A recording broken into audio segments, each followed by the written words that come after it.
లోకం ఒక మాయని తెలుసుకున్నాను, ఏది నా సొంతం కాదనుకున్నాను.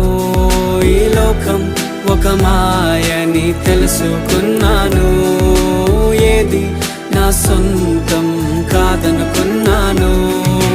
తప్పిపోయిన కుమారుని నేనైతే, నా కొరకై నిరీక్షించే తండ్రి నా యేసు.